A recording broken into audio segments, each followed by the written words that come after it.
When I was a little kid, we always had three priests at the parish. We had the pastor and two associates, and they were always friendly folks, and we used to have them over a lot for a meal.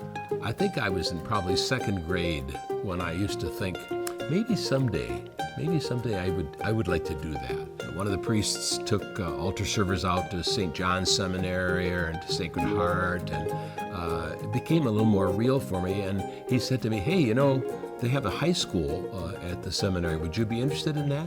I said, yeah, I kind of would. He said, well, talk to your mom and dad, and if they're interested, you know, I'll get you the information. So I asked them, and they had, I thought, the ideal answer for parents. They said, that would be a great honor to think that you might want to be a priest.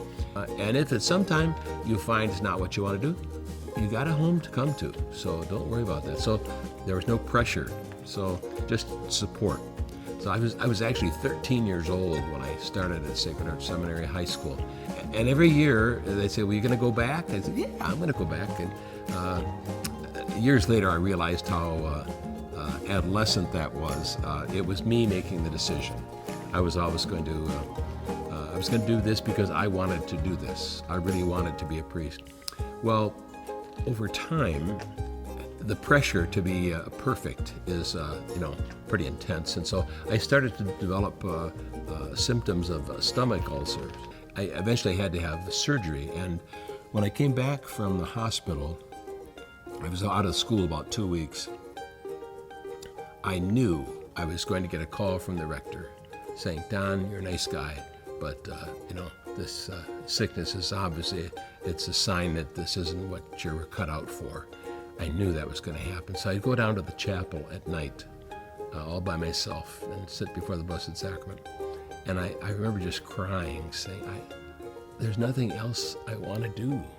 I heard kind of God's voice saying, well, now that I have your attention, in fact, I do call you. But that's the way it works. You don't just nominate yourself. This is a matter of a calling, and I'm calling you. I remember that line from the prophet Jeremiah, from your mother's womb, I called you.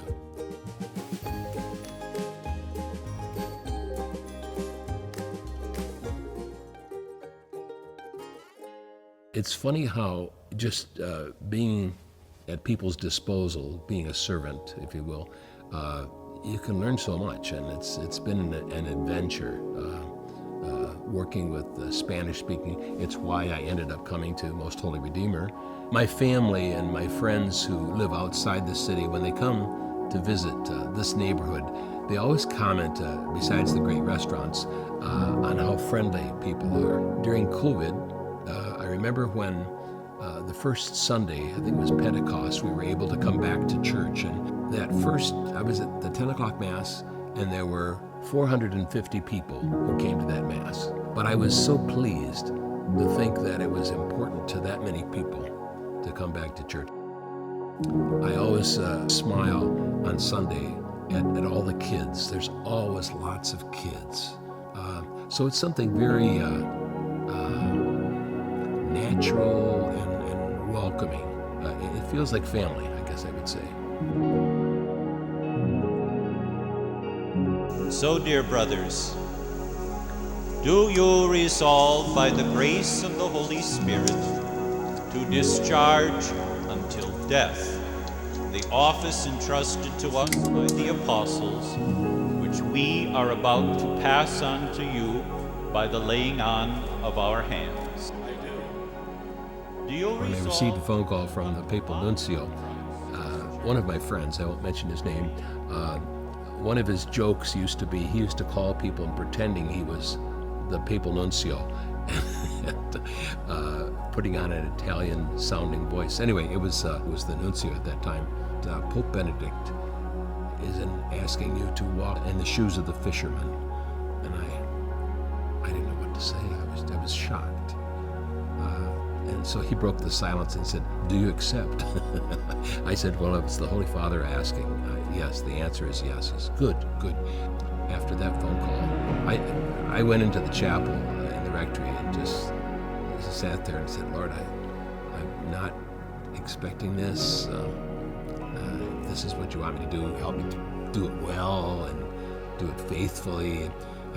Half hour later, Archbishop Vigneron called, and he says, "How you doing?"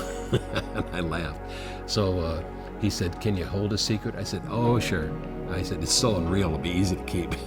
And he laughed, and he said, "Well, just want you to know I'm praying for you." And I have to say that in these years, it's 12 now almost, that I've been a bishop, that's what I've been able to do. I've been able to be a pastor to a bigger group, and I've really enjoyed it.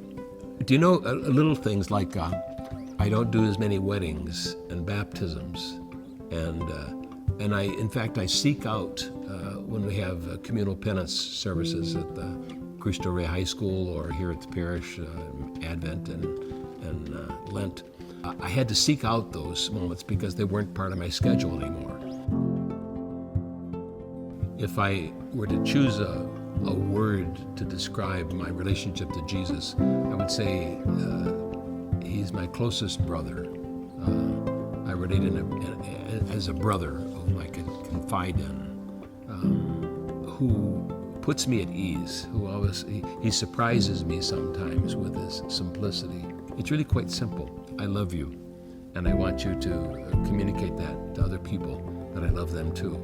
I want them to have the ease of knowing that whatever sins they committed can be forgiven, can be reconciled.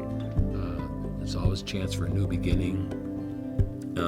That's just great good news, and I've experienced it enough to know that after the Eucharist, confession's my favorite sacrament. I keep discovering the endlessness of God's love.